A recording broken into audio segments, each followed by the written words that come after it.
Hey guys, welcome into a kind of unexpected special Thursday podcast. I wanted to talk about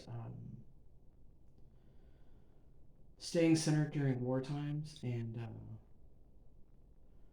felt like after the president's speech yesterday, um, it was a good time to do that. So let's go ahead and jump in. Center driven during wartime. There are moments when the world feels like it's tilting on its axis, when headlines stop being headlines and start becoming history. Right now, we're living inside one of those moments. On February 28th, the United States and Israel launched coordinated strikes against Iran.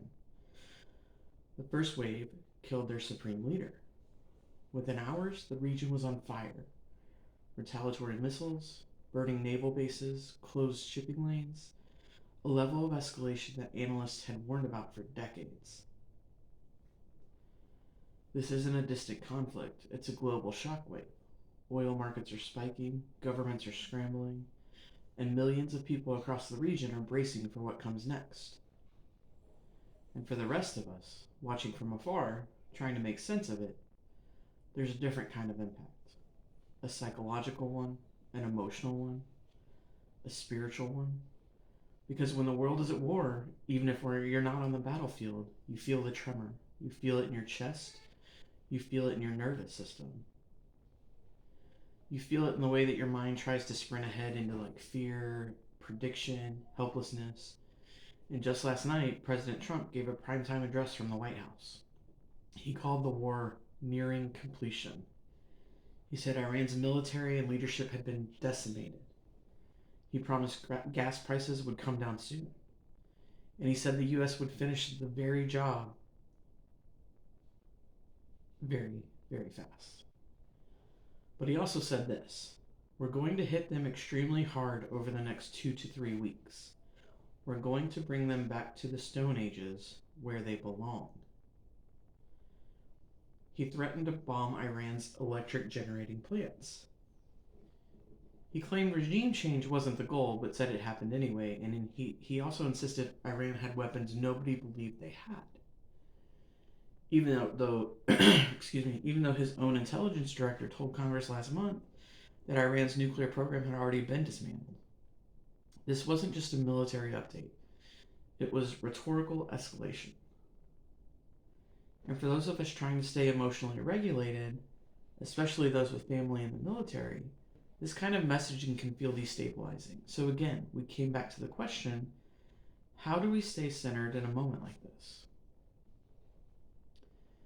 Being centered doesn't mean pretending that everything is fine. It doesn't mean ignoring suffering or minimalizing danger. Being centered means refusing to let external chaos become internal chaos.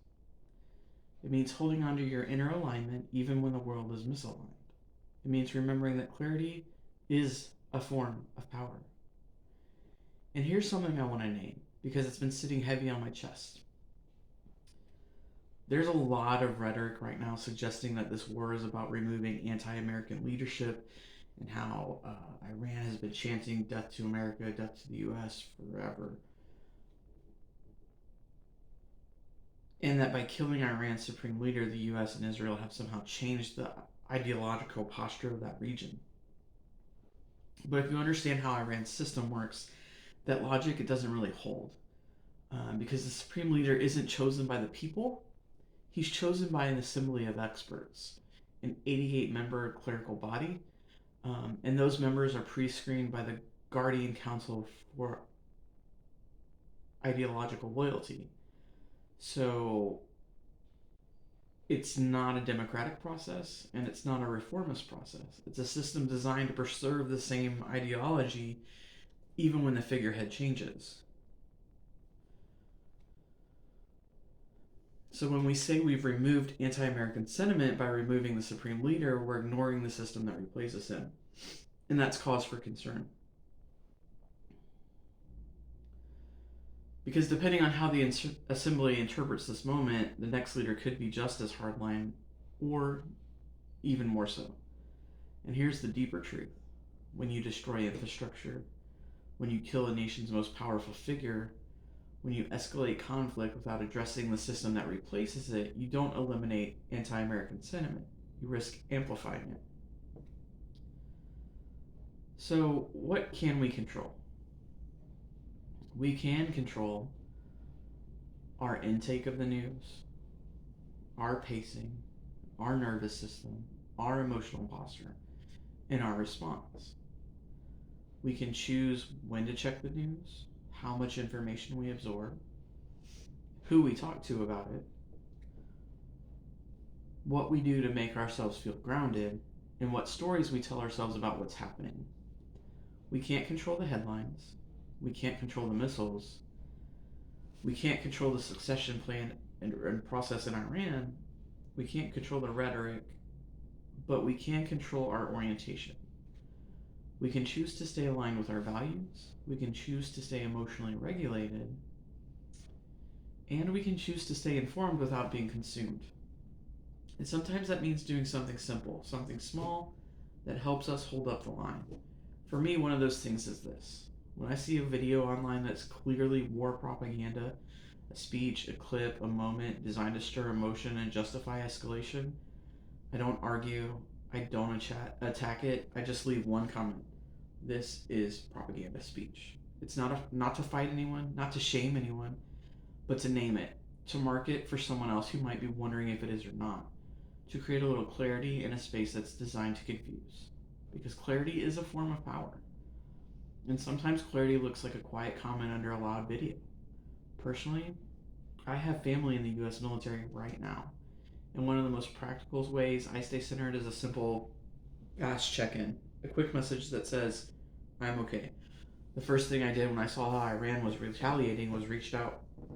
Because how can I stay centered if I'm less hoping for the best with no indication of the person I care about's well being? It's not that things can't change, it's that I know he's good at his job, that he's trained, and that other people have his six and are looking out for him. And that when I get that check in, my fears stay in check. I don't spiral. I can focus on whatever the day holds. It's simple, it's practical, and it works. So, I want to ask you, what are the simple, practical things you do to keep your fears in check, war related or otherwise? What do you do to stay grounded when the world feels ungrounded? How do you hold your center when everything around you feels misaligned? Because this isn't just a geopolitical moment, it's a human one. And staying centered is how we stay human.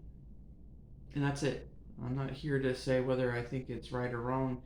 I just want to kind of check in, tell you how some of the things that I do to stay centered with everything that's going on. And like I said, one of those things is just to be honest with myself about what's being said, what could potentially happen, what did happen. And that's really all we can do. So anyway, tomorrow it's back to your regularly scheduled programming, which means there will be a story time Friday, like always, personal story time Friday. So I hope to see you then. You guys stay safe, stay centered.